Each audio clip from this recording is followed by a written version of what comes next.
Anybody that knows me knows that this is one of the most uncomfortable things that I ever do is stand in front of people and speak. For me, it literally sucks. I got to tell you, I'm so grateful for all of those marvelous comments. Appreciate that very much. I'm so grateful for Paul and the relationship that we've had over the years and her efforts, her service that she's given to this valley and the privilege that she has. Marty Rapson is here today, and representing Casablanca owners and the administration. I'm so grateful for all that they've done for me, all that they continue to do, and what they do for this community, for their service, for their desire and their courage to be job creators. You know, that's one of the most important things that we can do in our lives, is to create opportunities for people. Business too many times gets condemned for what people perceive to be its profit margins or whatever. It takes courage to do this and to create the kind of service that the Casablanca and so many of the businesses have done over the years in this valley. We must remember that. You know, anybody that knows me knows that I had no desire to go back to Congress, and still have no desire to be in Congress, at least in the Washington, D.C. portion of it. Here's the truth. Things happen in your life and privileges come to you. It's what you do with them. When you're asked, I've been taught my whole life that you're supposed to consider it. And when you consider it, sometimes you're like I am, you can't say no. He who has been given much is expected. I've been blessed probably more than anybody in this room. And I want to make a difference. And my father and mother used to tell me, if you want to make a difference, be the difference. So we're taking this challenge on. I don't sound optimistic, but I am. For the first time in my life, I've never been an optimist. People say, how do you be in business? How do you do these kind of things? And be an optimist. Well, it's easy for me because anything above pessimistic is good. So I always like to set my standard low so it's easy. But my desire to do this does not come from just myself. I have a beautiful wife here, and she's provided me with a beautiful family. The greatest gift that we can be given in our life. And once you're given good gifts, you have a responsibility to take care of them, defend them, look after them. And so I like to believe that's what I'm striving to do here today. We've been given a gift in this nation, such as the Constitution and a free country to live in, and to worship as we please.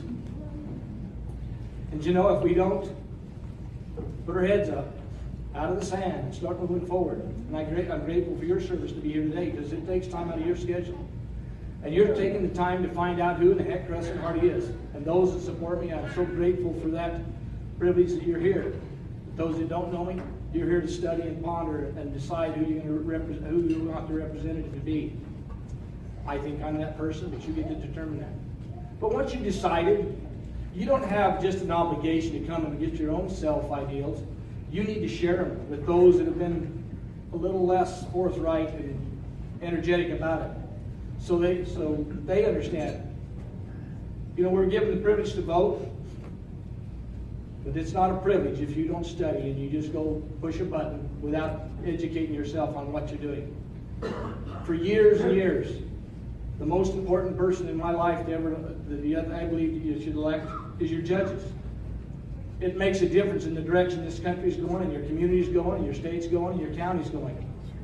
And when I started running for politics, I turned that over to my wife. She goes to the internet, looks up things that I can't do, and finds out about judges. And it's interesting how many people now, I say it's well over 200 or 300 people that come and ask her for information about judges and who we should vote for. That's a great thing. You realize how much power she has? So we have an obligation. You better be more energetic now than you've ever been in your life. Our state is under attack. This election determines where our state goes. Whether we continue to be Nevada strong, Nevada individuals that want to be self-reliant, self-sufficient, independent, or whether we want to be East California. That's the direction we have potential to win. And so we need to make sure that we get out to vote. I believe that our governor race and our legislative races are more important than congressional races because I'm a constitutional conservative. I believe in the 10th Amendment. I believe that all of the other stuff is supposed to be left up to the states. I want to go back and make sure we have a efficient, limited federal government, not a bigger federal government. It doesn't spend our money wisely. I worked hard on that idea when I was back there before. I'll continue to work on that effort. It's been said that people on both sides of the aisle respect me, and I appreciate that. But you know what? That's what politicians were supposed to do all along. This ideology of far right, far left doesn't work for Crescent Hardy. You must understand, my conservatives are further right than probably 90% of this room. But that's not, you stand for those principles, you fight for them, but a win is a win if you can move the clock in your direction.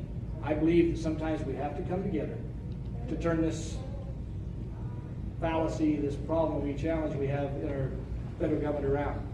You have to take it a piece at a time. And it may not happen in my lifetime. That's why it's your responsibility to continue to do what you do.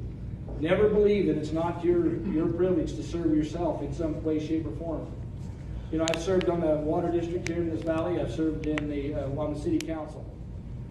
That's a preparation. When you serve on the city council for this is a whole lot easier than city council.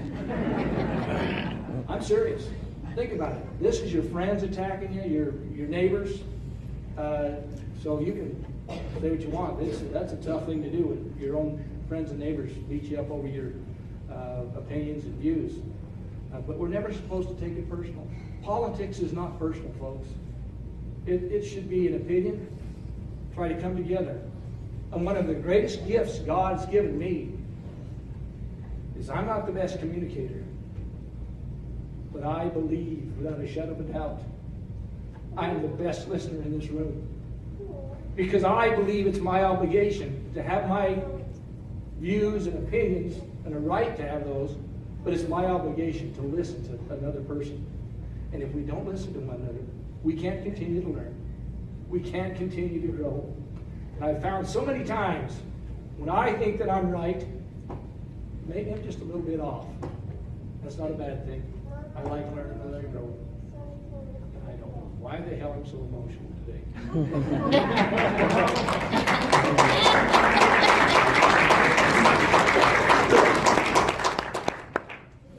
You know, I come from this background. I'm a fifth generation Nevada. My ancestors were all farm and ranchers right here in this valley. I have the privilege of knowing that my grandfather was the first baby born in Mesquite. My great-great-grandfather was one of the original settlers in this valley. That's a privilege. That's a great thing. I've never been able to get the money to get out of Mesquite. So I'm still here. I actually have no desire. I want to tell you one other thing. I've had a successful business, and I've employed many people in my life. Along with being a husband, a father, a grandfather, an employer, being in Congress is probably one of the biggest privileges of my life. But those first four were probably the greatest things that ever happened in my life. And I had a great partner, the best partner in business that you could ever have. And he's now taken on the reins of a good company that employs here in this valley that does its best to serve this community and always gives back. And I'm grateful for him and all he's done to relieve me of that responsibility and turn me over to Congress. But I don't know what else I can say other than how important it is. You know what you're able to do. You know what your talents and abilities are. I think you need to know what your responsibilities are. Teach your children, teach your grandchildren, teach yourself about the candidates, because you know what? Most of them are phony. You know, I'm a little bit, a little bit like George Washington. I can't tell a lie because I'm not good at hiding it. And I have to, so I get myself in trouble, and I can't stand a liar on the other side of that point. And I'll never lie to you. You may not like what you hear from me, that I'm that type of person that's straightforward. I had a wonderful mother that was an open book. You knew where she stood, even if you didn't like it. So, and she used to embarrass me, but I like to say I'm a little bit like my mother today, and I appreciate that opportunity. So, with that, thank you.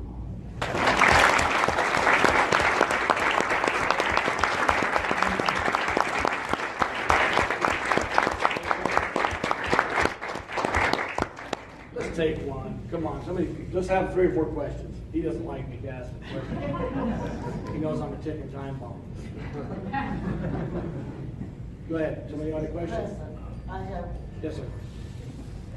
A big concern I have for me and my wife for having disabilities and medical issues is I never understood the depth of it because I was born in San Francisco and lived in the metropolitan area of Salt Lake most of my life.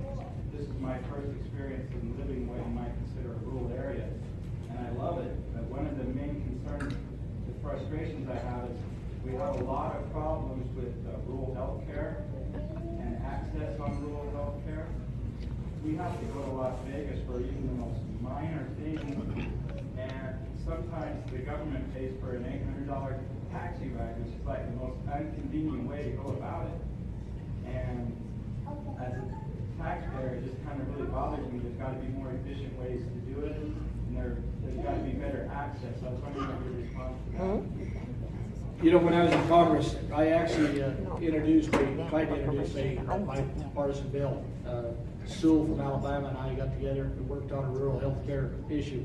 In the 90s, President Clinton cut certain funding from rural health that was able to help some of those challenges and figure out what works in rural areas across the country.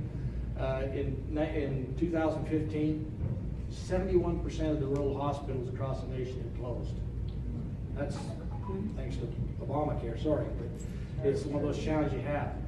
But I don't mean to sound negative, but people live in rural Nevada for a reason, and it takes populations to be able to sustain good quality health care. So you have a choice when you live in rural versus urban. There's benefits on both ends. You have to decide what you select. We can do certain things to help the process, but I agree with you that to spend $800 on a taxi is absolutely ridiculous. There's better avenues. That's why I believe that things like health care and education belong at the state level. If we're going to fund them, let's give the funding to the state, because every state is different than the one next door. And guess what? They have a better answer to their solution to their problems than any state did. And guess what? Our founding fathers determined that it was better to have bottom-up government, not top-down. Even starting down at the local level, going to the county level, the state level, to the federal level. That was the direction we're supposed to go, instead of top-down. But that's why it's important you elect good, strong governors. For too many years across this country, the governors of this nation, all across the country, have let the federal government usurp the powers of their state. They need to stand up to the federal government and say, no, that is my authority, that's my power. There's only certain things, enumerated powers that were given to the federal government. Those are the only ones we're supposed to be dealing with. That way I wouldn't have to be back there 42 to 44 weeks out of the year. I could be at home, probably 42, 44 weeks if the state was dealing with that. Let your state legislators live up to that responsibility. They're the ones you can get your hands on a daily basis, and that's where I stand. Paul? On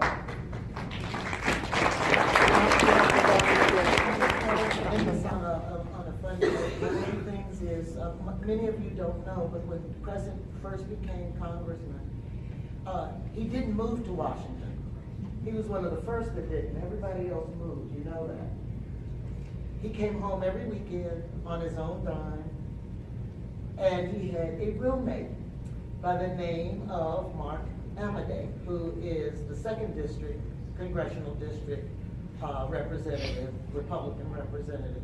So my question is, you never answered whose Felix and whose Oscar in the outcome. Yeah. We're still trying to figure that one out. I got to tell you, was a privilege to room with Mark Amadei. A lot of people room in their offices. You might think that's offensive and abrasive and that we shouldn't be doing that, but It's not your dollars that pays for that room. It's necessarily on the, when we have an apartment, but it's pretty easy just to have a little room and closet, and you sleep there, and then you go home. And it's tough to pay rent in Nevada and in DC. But Mark Amadei, Congressman Amadei, was probably one of the best roommates a guy could have. He's probably more anal retentive than I am. He's super clean. He washes his dish when he gets done with it, and I love that because that's who I am. You know, Paula brought up something that's very important. You know, we're given certain responsibilities and obligations. When you're in Congress, you have a responsibility to your constituents. I came home every week. I can only think of about 4 weeks in weekends in a 2-year period that I stayed in Washington, D.C. And that was because it was a short weekend, and you just like get here and turn around and go back. But that's the obligation we have, and I believe in we the people. I work for you. That's my responsibility, and to make sure I'm out there listening every chance I get to what the challenges are. Listening to business. What can we do to help things work out? And I can tell you that I was blessed with the greatest staff, I would say, anywhere in this country. They worked hard, they're diligent. Here's an emotional thing.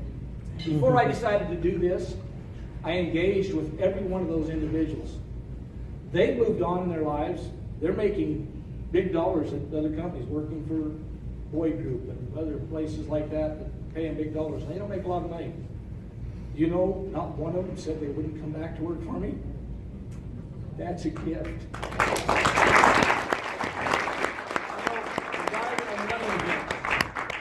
That's how we beat him last time, is he was elected to Washington, D.C.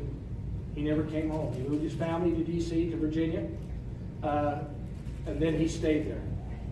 And even after he lost, he stayed there. He became a lobbyist. And here recently, he's come home to say that he lives in Nevada, which he doesn't. His family just finished up school there. He's paid taxes in Virginia. So he thinks he can go there and continue his career as a Washington, D.C. crat. That's not what we're supposed to do, folks. We're supposed to stay in touch with our communities. You know, I had so many people tell me that our staff was out in the rural communities constantly trying to find out what the issues are. This is a large district. I go from California to Utah. I go all the way up to Urrington, Nevada, which is right along the I-80 corridor that cuts Amadei.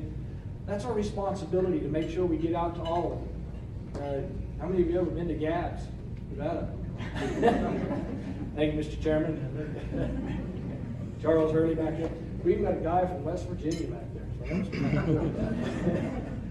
So but that's our responsibility, and I take it seriously. It's a privilege to serve, and I look forward to that opportunity. So I think we're running out of time. How are we doing on time? Ross panicking. Anyway, thank you again. Thank you for being here. And I'm really not that big of a child, but it seems like I am.